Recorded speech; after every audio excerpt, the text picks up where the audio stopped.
In this video, we are going to talk about the real reason why Nabi ended up not coming to Kaizer Chiefs and what was said in the last meeting that he had with Kaizer Chiefs. Also going to talk about another candidate who is in for the job to coach Kaizer Chiefs. Also going to talk about the future of Kevin Johnson at Kaizer Chiefs and the new contract proposal for Dolly.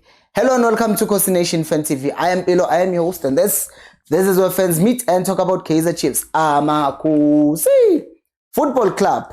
Nabi, we all know that he did not come to Kaizer Chiefs because they wouldn't give him the technical team that he wanted. But that sounded like 5, 6, 7 people.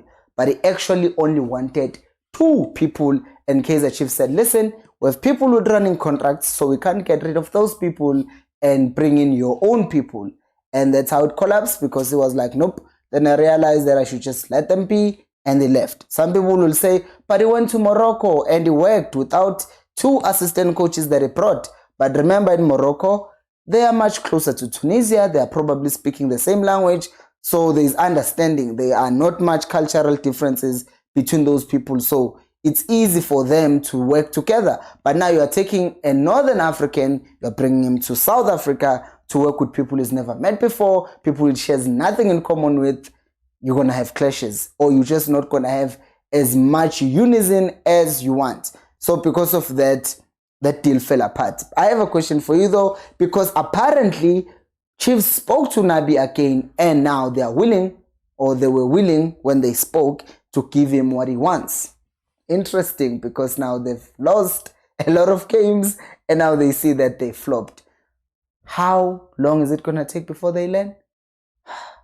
Now let's talk about the question that I have for you. If it's not true that Chiefs have found a coach, do you think he's still a coach that Chiefs should go for? Or should they go for this man, Alexander Santos, who just won 3 league titles in a row in Angola, right? With the same team, Petro Luanda, because he just finished it, and 3 leagues in a row. That sounds impressive, because you look at him and you compare him with Nabi, who also did the same thing with Yanga, winning 2 trebles with Yanga, and now he's close to winning another league in Morocco. Which one would you have? Because I'm thinking that Nabi is probably much more expensive now because of Uguti Chiefs last time and they didn't give him what he wants, so he's probably doubled.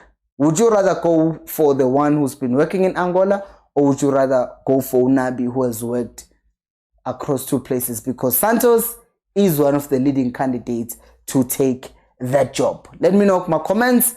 And now, subscribe to the channel if you're new, and like the video, because we're about to talk about Kevin Johnson. As we all know, he came to Kaizer Chiefs to be head of youth, but then they fired Unsegi, and then they took him and they made him head coach. And it was just shambles. Well, in the beginning, he won matches, and I told you guys that those were not convincing, and you attacked me, some of you. But now he's in the situation where he has had the worst season with Kaizer Chiefs like ever. And now there are talks that he's also in the dark with regards to his contract, because even he doesn't know whether his contract is going to be renewed or not. Because now Kaizer Chiefs are contemplating letting him go altogether, which is a decision that I agree with. I mean, if you couldn't coach a senior team, experienced players who already understand how to play in that level or at that level, how are you ever going to convince or instruct people at a lower level? People who still need much more coaching because they still lack much more. If you couldn't play with Samuel Ozwane because he saw that Samuel Ozwane was lacking in certain areas, why not play him and develop him? Because you get experience by playing. What is he going to do? How is he going to get experience if he's just sitting there in the bench, right? Or sometimes not even there. So if he didn't utilize a development player in Samuel Ozwane right in front of him, how is he ever going to develop players in our development system? So me, I am for Johnson out, because he clearly failed to utilize development players at the senior team level, and I don't think that it makes any sense for Kaizer Chiefs to retain him. But what do you think? Do you think with Johnson still makes sense to go back and be the coach or the head of development? Do let me know once again in the comment section below. Which brings us to the story of Kamapiliat. It's the story of Dolly, but to understand it, you need to understand the story of Kamapiliat. Kama Piliat was on reportedly 800,000 salary in his previous contract with Kaizer Chiefs. And then what happened? Kaizer Chiefs then offered him 200,000, which he refused because it was too little, like 25% of what he was earning in his previous contract. Now, Kaizer Chiefs find themselves in the same situation because they had promised that they are going to try and lower the average squad age, but they're also in the process lowering the average salary that they're paying to players. And Dolly is on reportedly 1.4 million per month of the salary. And now the reports are saying that Kaizer Chiefs want to offer him a new contract, but that new contract will only offer Dolly 700,000 or around there. Now the question is, will Dolly take the 700,000? That's the first question. But the other question is, should Chiefs even be handing out a contract whereby someone is getting 700,000 who's likely going to be injured half the season or even 25% of the season? Because now, if you are Dolly, your salary is half to 700,000. But the question then, if you are Dolly, is who else is going to offer me even half of what Kaizer Chiefs are offering me? Because if Chiefs offer him 700,000, the next best salary that he will get is probably going to be 100,000 from Cape Town City or maybe 70,000 from Amazulu. So if you are Dolly, you are likely taking that 700,000. But if you are Kaizer Chiefs, why are you even offering Dolly that much money? I'm just asking. And also, the other thing that I want us to talk about before we conclude this video is Dolly says that, not Dolly, Dr. Khumalo says something very interesting about Kaizer Chiefs and the situation that we're in right now. It's something that I heard when I was interviewing people, and it talks about how Kaizer Chiefs needs a coach who is not a, what's the word? A twin saver coach. They do not need a coach with a weak personality. They need a strong coach who is going to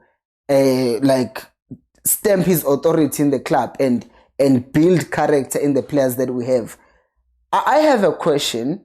How much of that do you need? Because you have Abomok and Mamela who obviously know how to motivate players. You have coaches like, I'm not comparing Ancelotti and Mamela, but let's remove Mamela here. And they have coaches like Abo Ancelotti who clearly know how to motivate their players and just relax about everything, and teams end up winning. And then you have tactical geniuses like Abo Pep who will just give instruction here and there. I think, in fact, it's better for me to say Klopp and Pep, because Pep is more of a coach who's tactical and doesn't care much about relationships, and he does care, but if you compare him to Jurgen Klopp is more on relationships and building clubs and all of those things. So he's not soft, but he's also very relational. But Pep, who, if you get out of line, he will fire you. Which type of coach or personality would you rather have? The Pep type that ends up fighting with some of the players like Abo João Cancelo. He had a fight with Abo Zlatan, Abo Yaya Toure. You have Klopp, who's really not had a player that he's had beef with. They have been spats here and there, like he's had a small thing with Salah, but they're fine. Do you prefer that coach who will have some relationships with players? Because at the end of the day, I feel like one of Klopp's weaknesses was that sometimes he trusted his players a bit too much, and that backfired on him. Bandu Klopp, if you're Pep, if you are not working for the system, it doesn't matter what kind of a relationship he has with you, he will drop you in a heartbeat. So I just want to find out from you guys, how soft do you want your coach to be? How tactical do you want your coach to be? Because a person can be strict, but at the same time be too close to players. But you have Pep, who's just strict. So which personality would you rather have? Let me know down on the comment section below, and go check out this video where I preview the Nedbank Cup final, and I also give my starting 11 to that game on my other channel. Go subscribe to it so that we can talk more football, not just about Kaizer Chiefs. Check that video out right here.